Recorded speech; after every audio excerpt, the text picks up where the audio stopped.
Welcome to Book Thoughts. We are Thoughts for Books, and these are our thoughts on books. For today's episode, we are doing a one-episode review of Powerful. And if you tuned in last week, we said we were actually going to talk about Reckless, but we're actually going to do a one episode of Powerful, which is the novella of the Powerless Trilogy by Lauren Roberts. Before we jump in, we do have a content warning. Today's podcast is rated mature. We are Book Thoughts after all. So we are going to be using adult language and talking about adult topics. So please pay attention to who may be listening near you. I think it goes without saying, but this episode will also contain spoilers for Powerless. Powerless and powerful now. Okay, I think it goes without saying, but this episode will contain episodes for Powerful and Powerless. Lastly, It will contain spoilers. You said episodes. contain episodes. I think it goes without saying, but this episode will also contain spoilers for Powerless and Powerful. Lastly, I'm just going to apologize ahead of time. But most definitely Emily and me will at least mispronounce a name or place. Adriana will be leading the episode, so take it away. So this one is a cute little dedication. It's to the girls with softer dreams. Your purpose is just as powerful. To kick it off, here is a quick strip down of Powerful in case you forgot what happened. If you remember, then feel free to skip straight ahead to the discussion. 5 years ago, Adena meets Peyton after a failed attempt at stealing some sweet, sticky buns. Nearly getting caught in the process, just as an enforcer is about to grab her, a silver-haired girl trips him up, giving Adena the chance to escape. The two make a quick getaway and soon realize they might have a better chance of surviving if they team up. Adena, a seamstress, can provide clothing and other essentials while sharing her profits, and Peyton can help steal food without drawing attention or getting caught. Fast forward to present day, the posted roll of the 6th purging trial. We meet Mak, another wielder, reading off the list of the contestants to find her name. He is Hera's cousin. She was the Veil from the trials that died early on. Remembering the day Hera was packed up in the coach to take her to the castle for the trials and never getting the chance to say his goodbyes, Mak remembers seeing a silver-haired girl they called the Silver Savior. As Peyton was climbing in, a figure off in the distance of the crowd is seen jumping up and down, waving and shouting something that will never be heard. He's seen this dark, curly-haired woman before, the seamstress and phaser he vaguely remembers encountering a few weeks back at a shop. Noticing the affection that this seamstress has towards the Silver Savior, he devises a plan to hopefully get a chance at encountering his cousin before it's too late, and he thinks the seamstress may be the key. After another failed attempt by Adena to steal sticky buns one morning, ends with her running from an Imperial and straight into the hands and broad chest of Mak, who phases into a building with her to get away. Recognizing this handsome man as the one who once yelled at her about how the vest she made should have been red, costing her a customer, she's astounded that he would even bother to save her. Still, she finds herself a little intrigued by his phasing abilities. Mak explains that they have something in common. They both lost someone to the purging trials. He needs her help to make him look like an Imperial so he can get inside the castle, find Hera, and give her something important. In return, he'll help Adena in loot, providing food, shelter, and materials, but most importantly, a chance to see pay before it's too late. Their partnership and plan takes shape. Takes tape.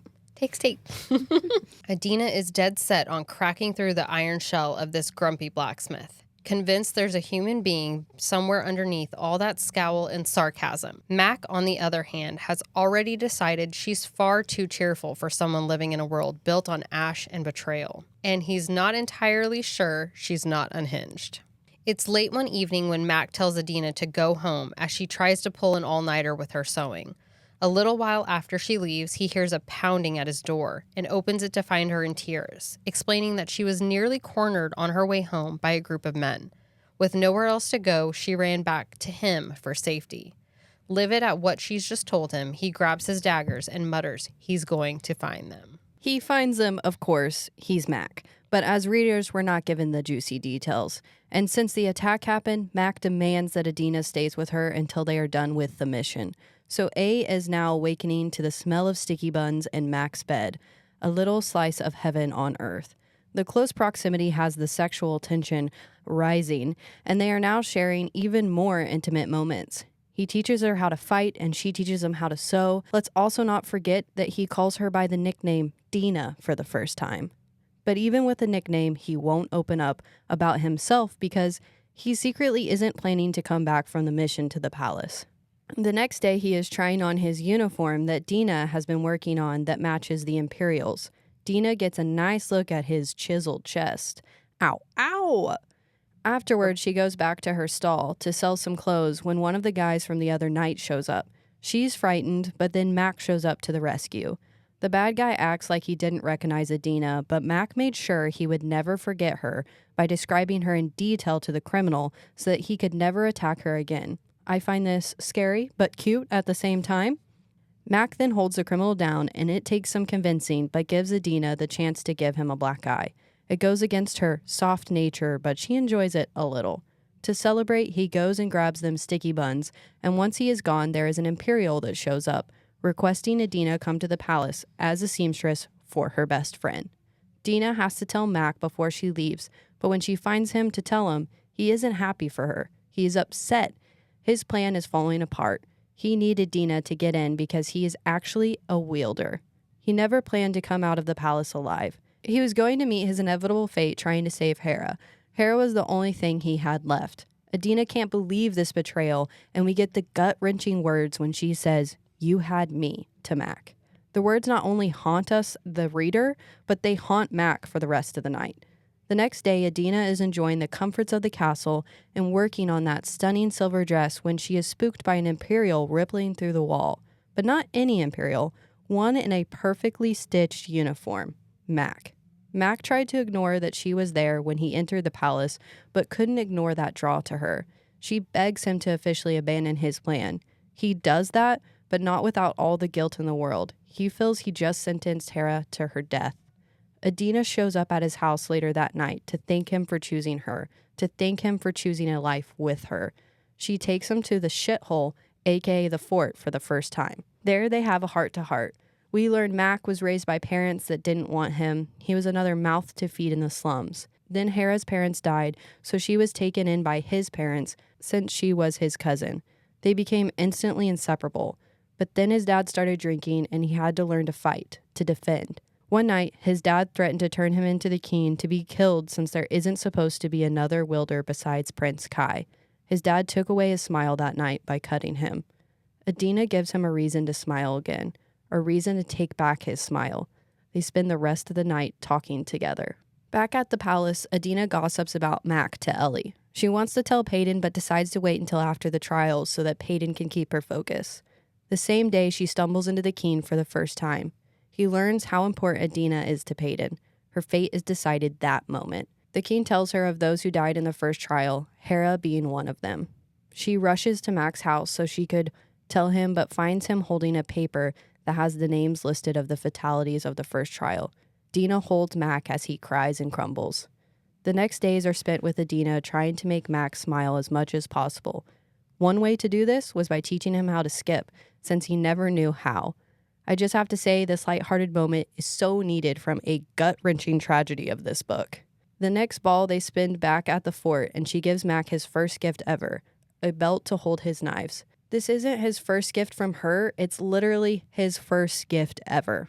They fall asleep counting the stars as she does most nights in the fort, but this time with Mak, and that the promise that they will one day be in the sky together. This, of course, prompts the second gift she gives him later that week. A vest with the stitching, "See you in the sky." His gift to her? A horrible haircut. And a few kisses that could have turned into a lifetime of kisses had Lauren Roberts let it. Just kidding. I understand. Adena does break free from the kisses to go finish Pei's dress for the final ball.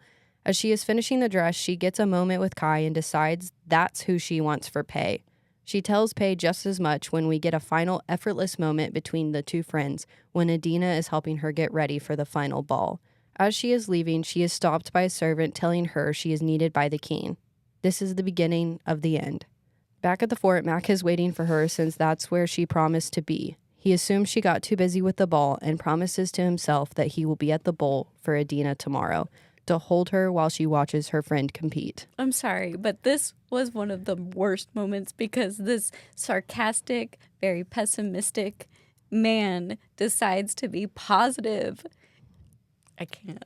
Adena awakes with broken fingers in the dungeon. I'm not sure it's worth putting in the recap, but this scene sticks with me because it's the embodiment of Adena's personality, as she makes a quick friend named Al. She gives him a nickname and is then taken away by the Imperial Guards. She awakes in the center of the bowl.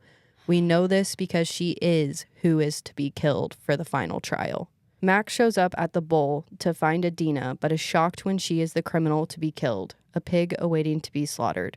Adena counts the seconds in the bowl until Peyton finds her. She knows she will, and Peyton does, but then the wood barrels through Adena's chest, a fatal blow.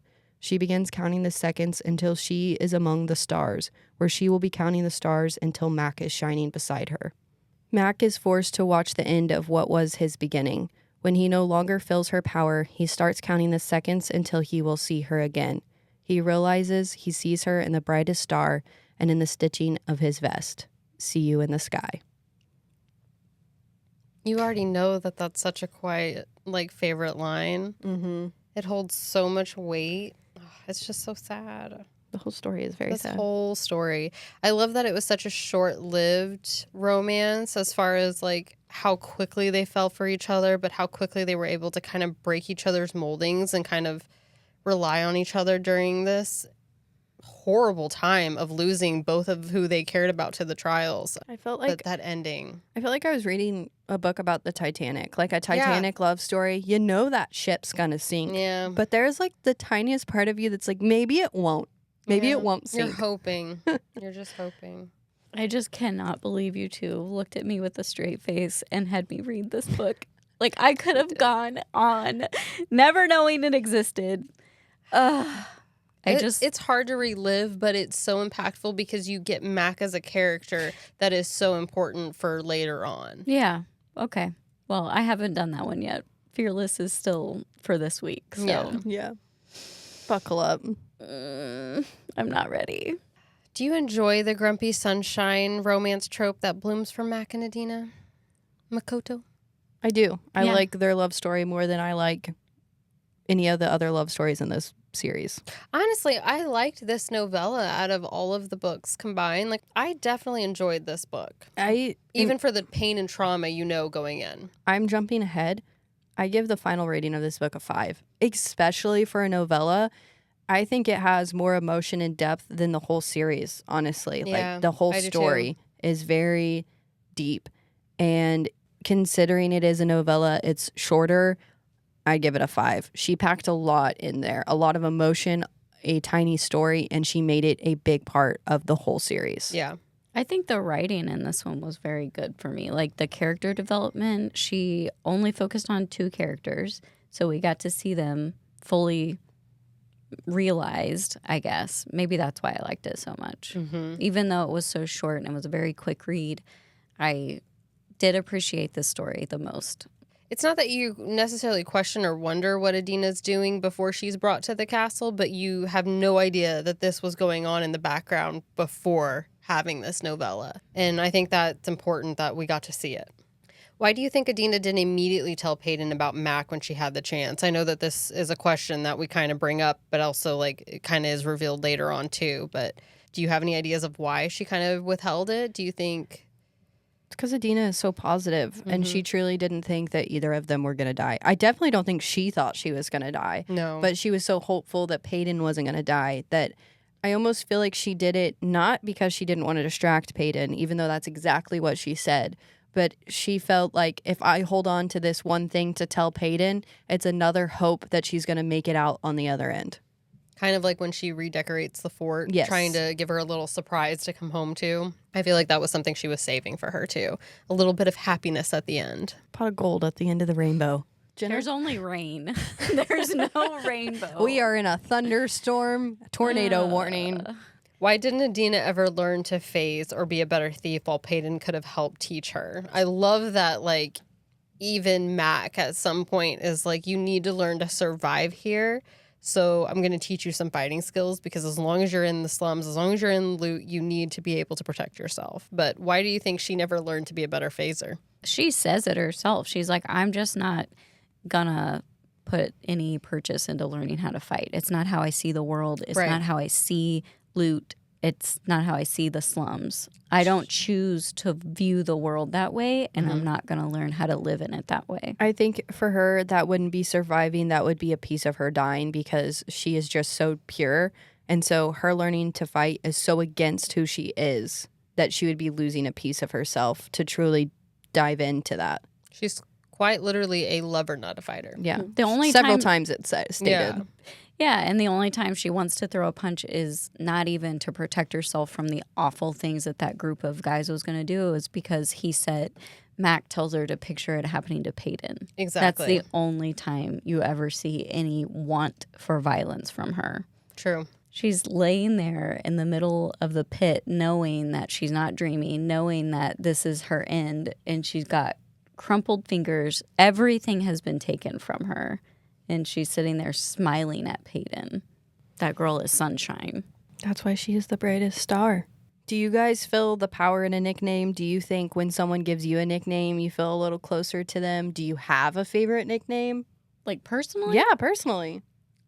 Yes, probably. Do you want to share it or no? I like JB. It's very personal because it's what my little brother who passed away called me. So anytime somebody says it that I'm close to, it just brings that memory back up. Do you have a nickname for other people too? Like when you give someone a nickname, do you instantly feel closer? Or do you only give people nicknames that you do feel close with? You know, surprisingly, I actually don't give people nicknames. It's not something that, it's not like that I don't want to or whatever. It would just have to be something very sincere in the moment, and it's not something I normally tend to do. I usually do call you by your name. If I don't, it's probably because in the group or setting, you've been called other things, and so we are bonded in that way in calling each other. I am a nickname giver. You It is are. what I was called on this earth to do. I have given several people nicknames where they're literally like, I have never been given a nickname before. How did you come up with that?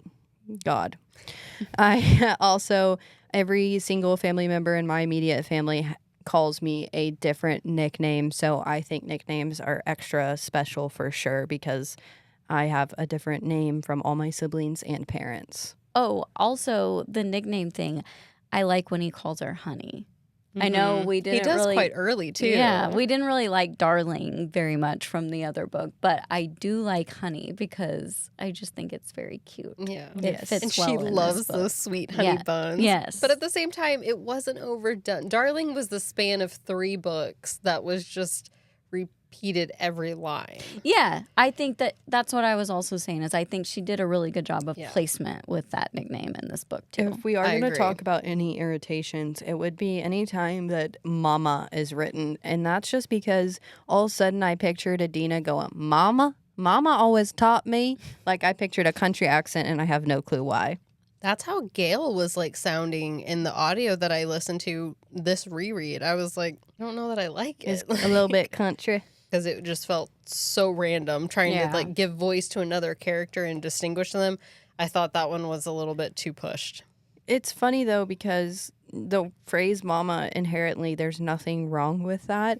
It's just how I imagine it. And there is nothing to even emphasize that it would even be country sounding from Adena's No. voice. I didn't picture it that way. Oh, I do. Every time I saw it, it was like, Mama always taught me that we are nice to people.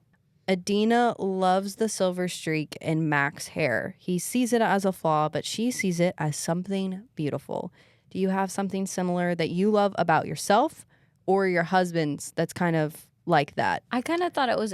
This is not going to answer your question, but I kind of thought Perfect. it was interesting that she said it reminds her of Peyton. Like a part of Peyton that she loves is her hair, and that she also loves that in Mac. So like she's taking a platonic love and a romantic love and kind of like mixing it. I don't know. I thought that was kind of Sweet. yeah. It was a descriptive moment that I definitay noted. Like I even highlighted, I was like, you also have a random silver streak? Like after reading, the Empyrean series, why? Like I need to know these answers. The plague. You are too young to be graying. I have this little like birthmark on the side of my eye face that I really like. I don't know why. You like it personally Yeah. for yourself. Yeah. That's funny because I have a dot in one of my eyes and I actually don't even know which one. It's a little tiny black dot and I love it about myself and I have no clue why. I was also going to say one thing that I love about my husband is he has 2 dimples on his, like when he's clean shaven, you can really see them, but he has 2 dimples that I really like when he smiles that are by his chin. I like everything about my husband. Okay. I have All certain right. things, but I'm not going to like put him on the spot here. Otherwise, he will be so embarrassed, but he knows what they are. Jordan's going to be rewatching this over and over just to be able to have you be like, oh, those dimples, I'm going to be clean shaven. He knows all the it time. too because I like the clean shaven. Okay. So when Garrett gets embarrassed or like he's working out or something, the patches of his cheeks get red and they get red like low and like in a certain spot. And I just think it's so cute when that happens. There's little things like that. Adena, even as a bright and cheerful self, always had the belief that Pei was going to win the trials. She never gave up on her friend, even till the bitter end. I feel like that just showed a lot of her positivity and her love for Peyton, knowing that no matter what, she was coming home to her. She didn't think that she was going to walk away and lose her.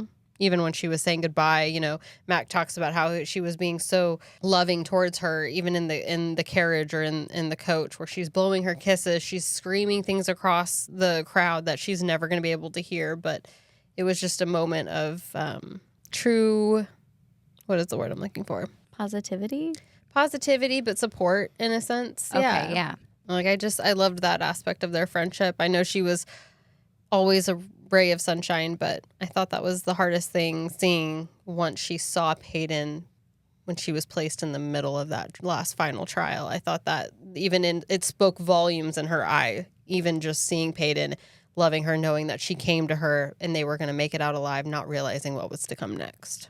Ugh. Yeah, that was an awful one. It was hard. It was so hard, but I am so thankful that Lauren wrote this one because it showed the depth of her writing for characters and for what, even if we already knew how this ending was going to take place, it was something on the back end, like I said, that we didn't know was taking place before she arrived at the castle. And it gave us so much emotion in the span of 250 pages or less? Watching Mak have to watch that happen to Peyton. To Peyton and You look I like didn't you're mean going through Peyton, like I meant Adena. an episode or something. You were literally like looking into the distance. I staring. can't not picture him collapsing to his knees as she does the same, realizing he's going in circles around the bowl because she's in the middle. Yeah. Like he can't pinpoint her, and it just keeps taking him in circles because she's in the middle of the maze.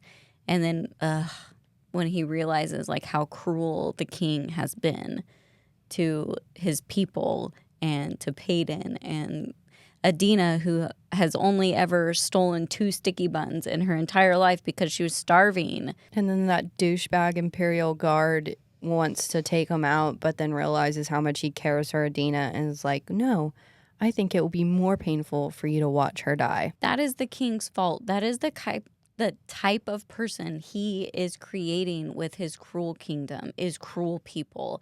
And I hate it. Can I we hate it. Malik Bond or more Yeah. of these characters Yeah. at this point? We should. We should. Because the at king the end would of the series. definitely be one. Like, without a question, Yeah. he's gone. At this point, I would kill the king. Would I marry Mak or Kai? Ooh. Who would I do? You could armoire one of them. Just remember that. Or even I a know. female That's why I'm like, character. there's I'm not enough. marrying Adena. You're marrying. You're marrying Adena. She's so sweet and loving, though. Oh, she would take care of you. She would. She'd have honey She really buns at would. night. No, you'd have to bring them for her. Yeah, you'd bring her the honey She's buns, a and then baby she'd show you her princess. honey buns. I did like that. She was a little, somebody say what she is. Prude? No, she's not. I mean, she did She get doesn't that way. like curse words and stuff. But then when they got close, she was the one to kiss him, and then she was the Yes. one to get up on his lap. She was, Yeah. Saucy. yeah, maybe. She was a little sorry. forward for herself. But Forward, she that's did- the word. she Yes. needed to push him because otherwise it would have been... him caring about her in the most like quiet of ways, like when he went after the men that cornered her and stuff, and she's just like, clearly we're falling for each other. We need to address this because you can't tell me that I know, I'm not. But I like that. Yeah. That he's just patient and gonna be there in whatever way she's gonna allow him to be there. And then she's like, no, dude. And she's only like that with him because seeing his chest for the first time, he's like, have you never seen a guy with his Right. shirt off? She even tells him to keep his pants on, and I'm like, I forget this is YA, but that's okay. It's all right. It's all in the moments, but I would have loved for them to have a night together Yeah. more than just under the stars. I think that was important, but I get it's targeted for a younger audience, and that's okay. There's nothing wrong with that, but me personally, I would have been like, you guys deserve love You're in those 19. final Let's moments. go. Yeah, exactly. Your age really speaks for yourself here. You're adults. I was very sheltered, I feel like, in that area growing up. But also I just never questioned anything because I was thinking how prude she is. I never cussed growing up. My parents didn't cuss, so then I didn't cuss. So like whenever she cusses, she's like, "Oh, I let a curse word slip."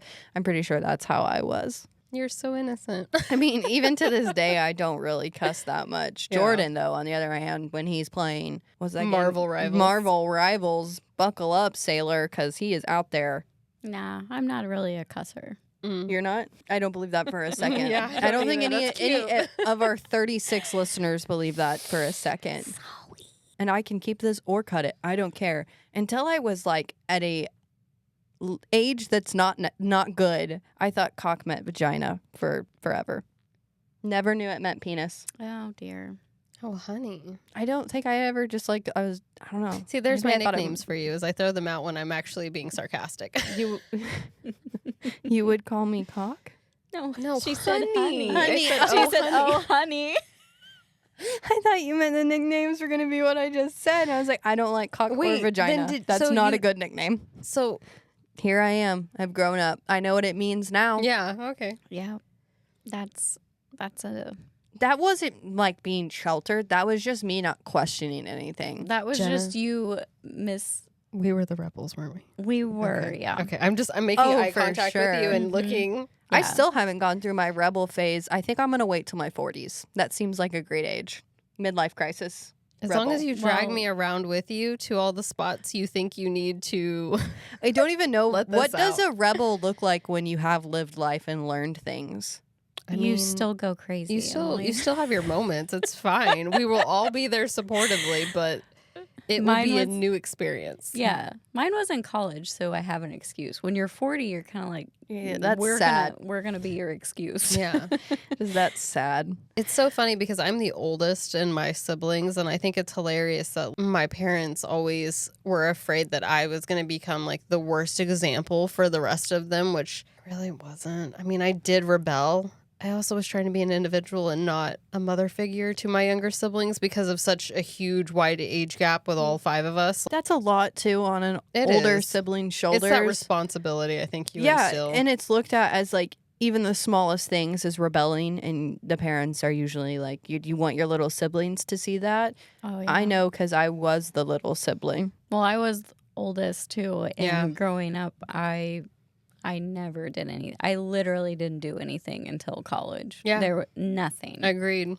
I just look at my younger sibling and I'm like, I was not the rebel compared to you. Yeah. Yes. That's what I'm trying to Yes. say. Thank you. I was.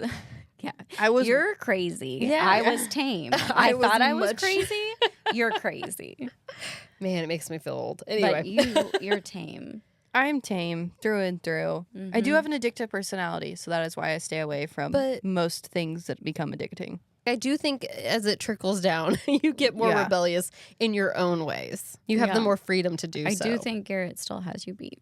Oh, for 100%. sure. 100%. He told me to go donate blood and then get drunk because you get drunk faster. He's such a good brother. He's looking out for you. He Yeah. was. It's cheaper that way. It is cheaper is that way. You cheaper. got to do half the alcohol. That's the funniest story you have ever told me about you donating blood before you found out you were pregnant. Oh, yeah. And then realizing you were just like on the sick train of never coming back up. And I Yeah. was like, oh, that's a good thing to know. I was going to go run afterwards too, but I was too tired. I was like, man, I never feel this tired after donating blood.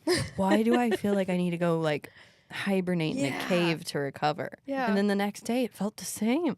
Ah. It's like, did they drain? How much did they drain? I wasn't watching. It could have been so much. You're like, they took more than they told me. Is that a kegger? What are you doing?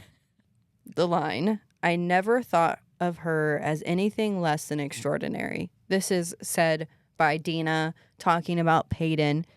Perspective plays such a big role in life in this entire series.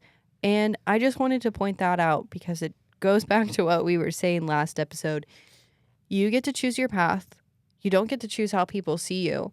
But if you surround yourself by loved ones that do want the best for you, they will look at you this way. Yeah. Your ordinary then becomes extraordinary. And that's who you should surround yourself That with. was a great theme that I think Lauren wove throughout the story. Peyton shows that she can be so powerful in her role among elites, even at the castle. When she's during these trials, even trying to survive herself throughout the political match that she's up against. I love that. Golly, just wrench those tears right out of me. Oh, we're not even on to favorite lines yet, so buckle up. No, don't do it. Adena talks about how 3 little letters are the summary of an existence and how odd that is. She's talking about the word die. But then her existence lives on through her vests, through the stars, etc. So what's something that you see as a sign of someone you lost? I will go first. To me, one of the biggest things is ladybugs. My grandma called me Ladybug. So anytime I see a ladybug, I think of her.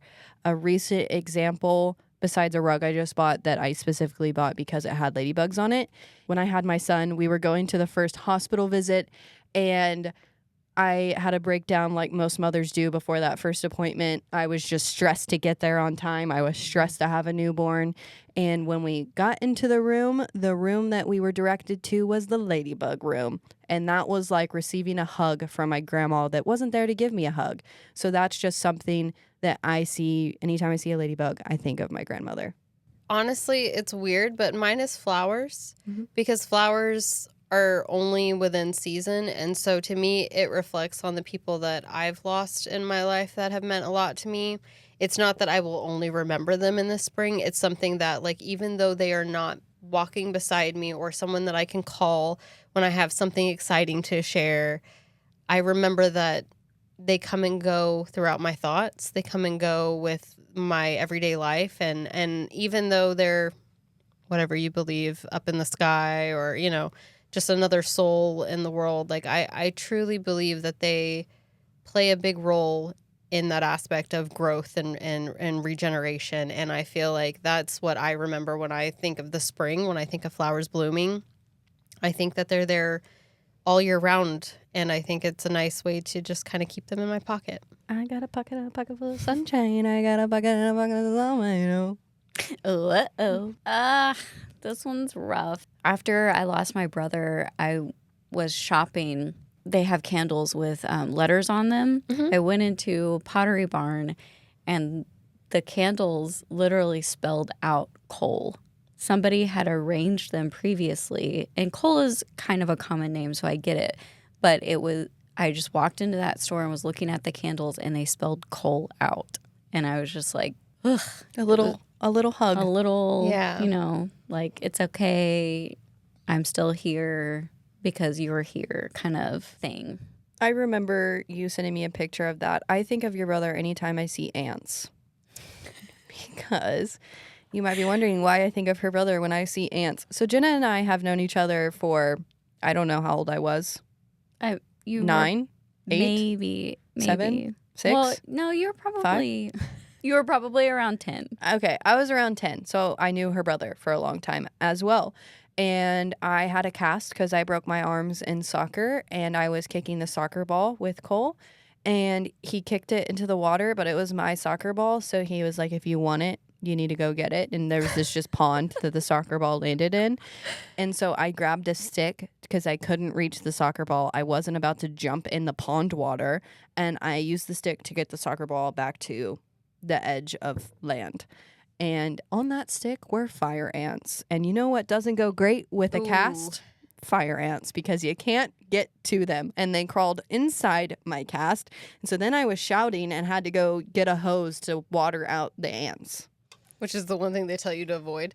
like What? water with your cast. I thought you were going to say ants. Because that should, if that's not on the list. That is a warning. If you do casts and you're not warning your people about ants, I'm coming for you. Oh my God. I will light a candle and think of ants now climbing my windowsill around the flowers that I have planted just in honor of that. Yeah. Because that is the best story I've heard. They instantly always treated each other like true siblings. Yeah, he bullied me. He did. Well, you guys were close in age too, weren't you? We were very close in Yeah. age. And one time I was doing like a college course during the summer. And because he bullied me so much, when he walked in, I was like, Cole, I don't have time for this. I have to finish this class. Of course, I waited last minute. It's a summer course. And he was, I just came in to give you a Red Bull. And that's all he had for me. I was like, you son of a gun. You probably weren't. And then you saw how stressed I was and you turned this around on me. Okay, I already gave my final rating. Yes. I truly rate this book 5 stars. Mm-hmm. If you were to make it longer and more about the story, would I say it's 5 stars? I have no clue. That doesn't exist. So with what we're given, knowing it's a novella, comparing it to other novellas I've read, this is for sure 5 stars for me. I love this story. It's my favorite book in the entire series. Even I have finished the series. I read Fearless. I can say with 100% confidence, this is my favorite book in the series. It holds so much power. I love the love story. I love the love.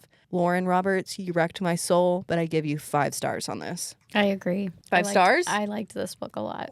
Yeah. Even though I still feel like somebody has taken my guts outside of my body and strewn them about. I mean, it is gut-wrenching.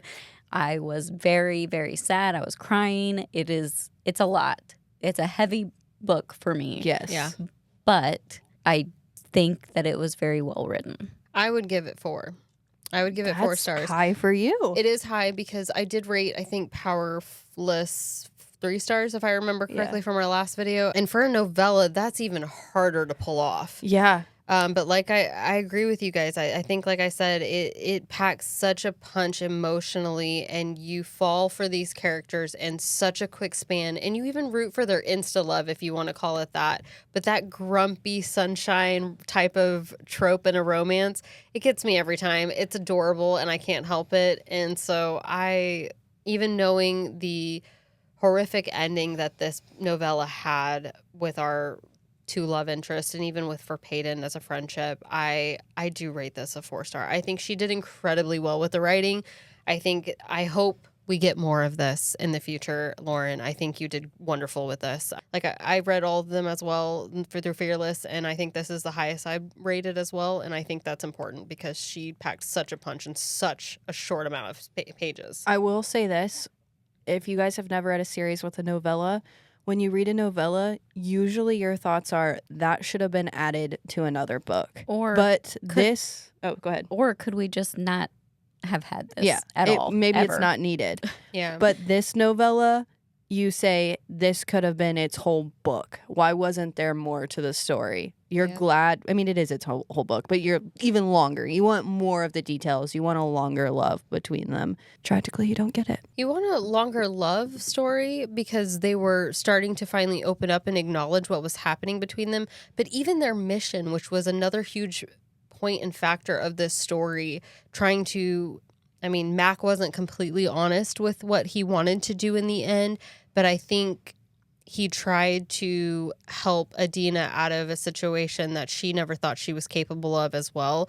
And so they helped each other, but there was an ultimate end goal for each one of them at the end of this story. And watching that unfold tragically still played such a role for the overarching story itself. Like the whole main story within the castle with Peyton and Kai, Mac played such a huge character that I didn't expect that in this novella. So knowing that we will get him introduced maybe later on was a great way to introduce him, I think. Oh, yeah. And I think it gives the slum a little more detail, a little more depth. I don't know if I thought about it too much because you're in it for such a short while in Powerless, but this gives it a little more depth. Even the contrast between his shack and her pillow fort, as you could say, maybe, is just, you really start to think about the environment that her and Peyton were living in together. Just 2 girls not thriving, surviving to try to live. I mean, yeah, he had his own shack and he was paying for things because he had a successful blacksmith business, and they were stealing and starving and living, and he even said this is a shithole. Yeah. Like, this is awful. I can't believe this is where you have been for so long. And keep in mind, he still lives in the slums. So he's just a higher slummer. He's still in the poorest parts of town. And his shack is like a palace to their pillow fort. He gives her such a hard time with that vest when she like is trying to sell this colored vest that she's worked endless hours on, right? But he's like, it should have been red. Just nonchalant, and she's all mad. The customer agrees, and he's like, customer had better taste. And it's almost like a learning moment for her to be like, I love that color, and yes, I put all my effort into it, but what would sell, right? So that's a teachable moment as well. You know, I think that was kind of cool. But she'll never be able to sell again. Stop it. Those fingers, I will never get over. That's Still... Why? Yeah. Why be that cruel to someone you know you're ultimately going to kill? Because you're trying to evoke the pain and horror of Peyton, who cares so much about her, for Adena, who this is her personality and her means of a living. Even. I just don't understand how somebody could be that cruel or what the motivation behind that is. And I need to read the next book. So yeah, don't tell me. You do. You need to finish Fearless. You really do. We have some explaining to do once you finish it.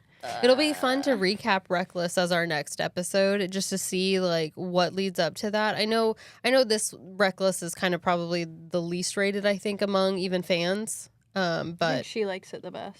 But you liked it the most. I did like it a little bit better. I have a question that I didn't write down, but I do want to ask it. Do you think Al comes back up?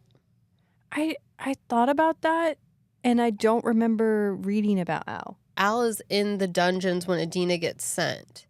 I've been here for a while, but you don't know why he's there. You don't know what powers he holds. Does he play a bigger role? Why do you think they were torturing him for so long? I think that was more important for her, for the readers to see how such a bright light that she is, that she had, maybe 5 minutes with him and changed his whole perspective on all his friends dying, even though she died. But I think that was mainly why that was in there. So maybe it was like a closure aspect of them not being there alone. Like they had each other to kind of get through those last final moments. Or just the impact you can make. The whole thing is she is like a star.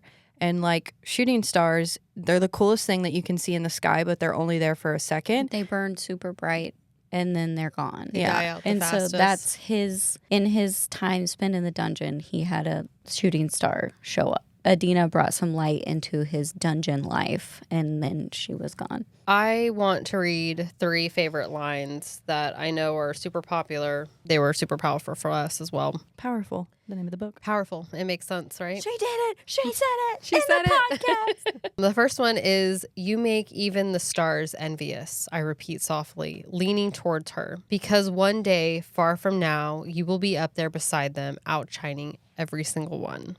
The second one is, if darkness is the absence of light, then that is what I am when she is not around. And I wonder how I've stumbled this long without her to guide me. The third and final one I want to read today from Lauren on this powerful novella is, in the end, it was all light and dark, loud and soft.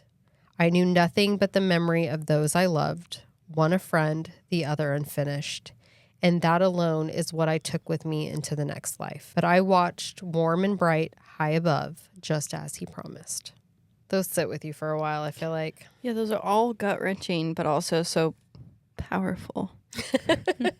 She did it. I did it. Things that I highlighted were ones that tore my soul in half. And one of those is just when I can just like picture her voice when she says, when he's telling his life story to her, and she just goes, he stole your smile.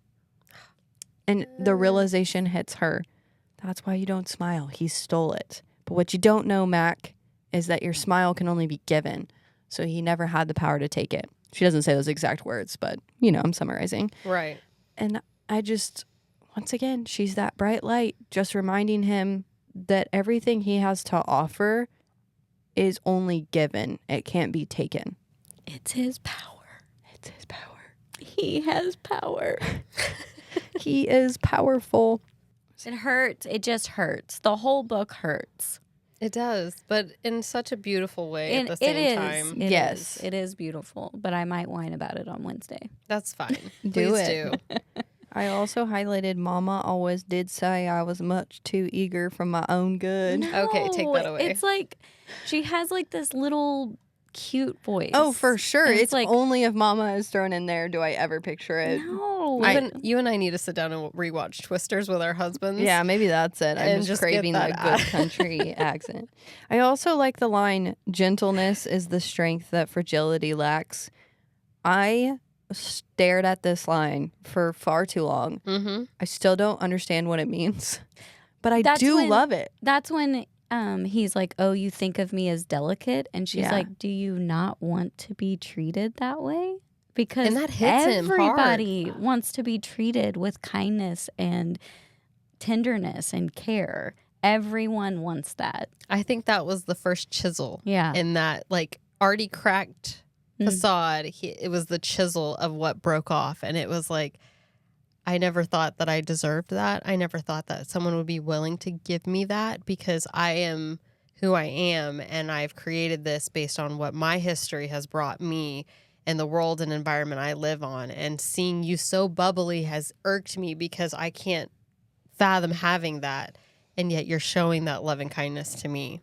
Ugh, one of the lines that he says about his parents, like, wouldn't that have been nice if they would have given me love too, or something like that. They did provide for me, but begrudgingly. They provided, but they wouldn't give the one thing that was free, love.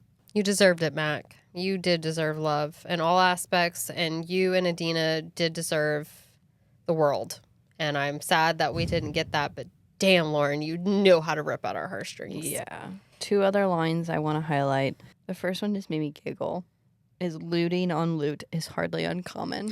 And I don't know why, but I was just like, that just made me giggle a little bit. Looting on loot is hardly uncommon. And then I had an epiphany in this book.